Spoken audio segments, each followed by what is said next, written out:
পাকিস্তান আগে নিজের ঘর সামলাক, তারপর ভারতের দিকে চোখ তুলে তাকাবে। এমনিতেই বালুচ লিবারেশন আর্মির জন্য ল্যাজে গোবরে অবস্থা পাকিস্তানের। ৯ মে পাক সেনাবাহিনীর কনভয়কে লক্ষ্য করে একটা হামলা চালিয়েছিল বালুচ লিবারেশন আর্মি। সেই হামলায় 14 জন পাকিস্তানি সেনা নিহত হন, আহত হয়েছিলেন বেশ কয়েকজন, যানবাহনও ধ্বংস হয়েছিল। যদিও পাকিস্তান এই বিষয়টা গোপন করার চেষ্টা করেছিল। এবার সেই দিনের একটা ভিডিও বালুচ লিবারেশন আর্মির তরফে প্রকাশ করা হয়েছে। পাকিস্তানের বালুচিস্তান প্রদেশের বোলান এবং কেচ এলাকায় আইডি বিস্ফোরণ ঘটিয়েছিল বালুচ লিবারেশন আর্মির বিদ্রোহীরা। বালুচিস্তানের বোলান জেলার শোরখন্ড এলাকা দিয়ে যাচ্ছিল পাকিস্তান সেনার কনভয়। সেই সময় বিএলএর স্পেশাল ট্যাকটিক্যাল অপারেশন স্কোয়াডের সদস্যরা রিমোট কন্ট্রোল আইডি বিস্ফোরণ ঘটায়। এতেই উড়ে যায় পাক সেনার কনভয়। তার জেরে 14 জন পাক সেনার মৃত্যু হয়। মৃতদের মধ্যে রয়েছেন পাক সেনার স্পেশাল অপারেশন কমান্ডার তারিক ইমরান এবং সুবেদার উমর ফারুক। পাক সেনার গাড়িটিও পুরোপুরি ধ্বংস হয় বালুচ বিদ্রোহীদের এই হামলার জেরে। বিস্ফোরণের ঘটনার ভিডিও প্রকাশ করা হয়েছে বালুচ লিবারেশন আর্মির তরফে। আসুন সেই ভিডিওটা আগে আপনাদের দেখাই।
সেই ভিডিওটা আপনাদের দেখালাম কিভাবে বিস্ফোরণে উড়ে যায় পাক আর্মির গাড়ি।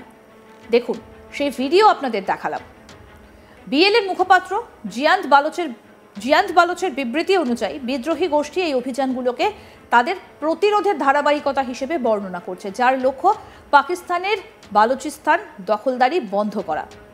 এর আগে 6 মে বালুচিস্তান সেনার কনভয়ে হামলা চালায় বালুচ বিদ্রোহীরা। সেবারও বেশ কয়েকজনের মৃত্যু হয়েছিল। তবে আজ থেকে নয়, বিগত 2 দশক ধরে স্বাধীনতার দাবিতে অশান্ত হয়ে রয়েছে বালুচিস্তান।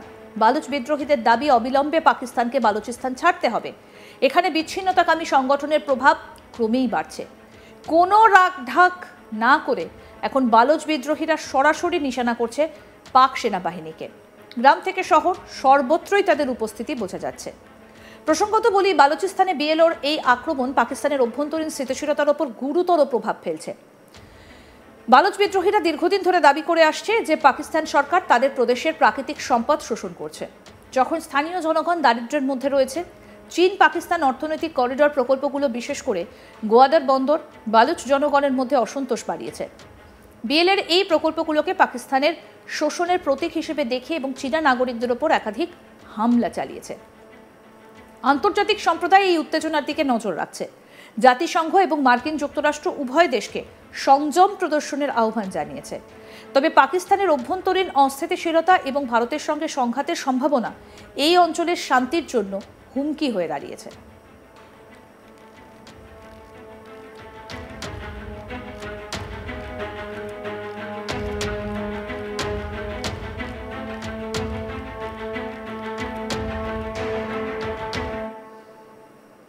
পাক কনভয়ের ওপর হামলা এবং এই ঘটনায় ইতিমধ্যেই 14 জন পাক আর্মির শেষ হয়ে গিয়েছে।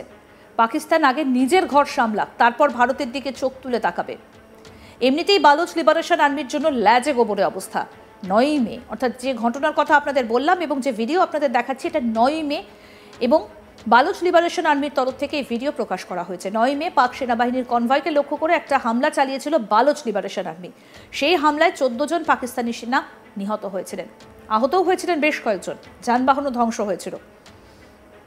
যদিও পাকিস্তান এই বিষয়টা গোপন রাখার চেষ্টা করেছিল, এবার সেই দিনের একটা ভিডিও বালুচ লিবারেশন আর্মির তরফে প্রকাশ করা হলো। আসুন দেখাই পুরো ভিডিওটা।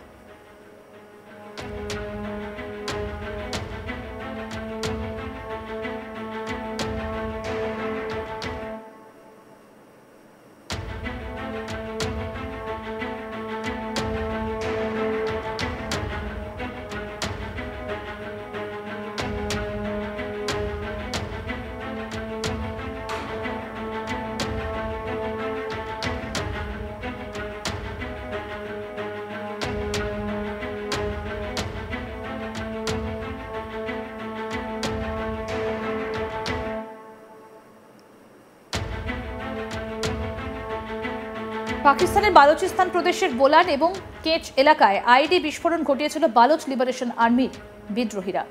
বালুচিস্তানের বোলান জেলার সরখন্ড এলাকা দিয়ে যাচ্ছিল পাকিস্তান সেনার কনভয়। সেই সময় বিএলএর স্পেশাল ট্যাকটিক্যাল অপারেশন স্কোয়াডের সদস্যরা রিমোট কন্ট্রোল আইডি বিস্ফোরণ ঘটায়। এতেই উড়ে যায় পাক সেনার কনভয়। তার জেরে 14 জন পাক সেনার মৃত্যু হয়। মৃতদের মধ্যে রয়েছেন পাক সেনার স্পেশাল অপারেশন কমান্ডার তারিক ইমরান এবং সুবেদার উমর ফারুক। পাক সেনার গাড়িটাও পুরোপুরি ধ্বংস হয় বালুচ বিদ্রোহীদের এই হামলার জেরে। বিস্ফোরণের ঘটনার ভিডিও প্রকাশ করা হয়েছে বালুচ লিবারেশন আর্মির তরফে।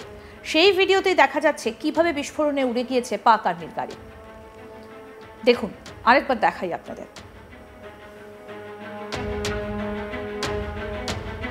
বিএলএর মুখপাত্র জিয়ান্ত বালোচের বিবৃতি অনুযায়ী বিদ্রোহী গোষ্ঠী এই অভিযানগুলিকে তাদের প্রতিরোধের ধারাবাহিকতা হিসেবে বর্ণনা করছে, যার লক্ষ্য পাকিস্তানের বালুচিস্তানের দখলদারি বন্ধ করা।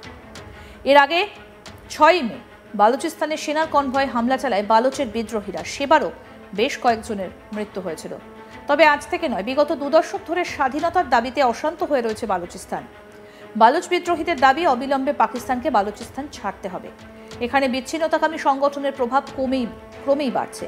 কোনো রাগঢাক না করে এখন বালুচ বিদ্রোহীরা সরাসরি নিশানা করছে পাক সেনাবাহিনীকে। গ্রাম থেকে শহর সর্বত্রই তাদের উপস্থিতি বোঝা যাচ্ছে। প্রসঙ্গত বলি, বালুচিস্তানে বিএলওর এই আক্রমণ পাকিস্তানের অভ্যন্তরীণ স্থিতিশীলতার ওপর গুরুতর প্রভাব ফেলছে। বালুচ বিদ্রোহীরা দীর্ঘদিন ধরে দাবি করে আসছে যে পাকিস্তান সরকার তাদের প্রদেশের প্রাকৃতিক সম্পদ শোষণ করছে, যখন স্থানীয় জনগণ দারিদ্র্যের মধ্যে রয়েছে।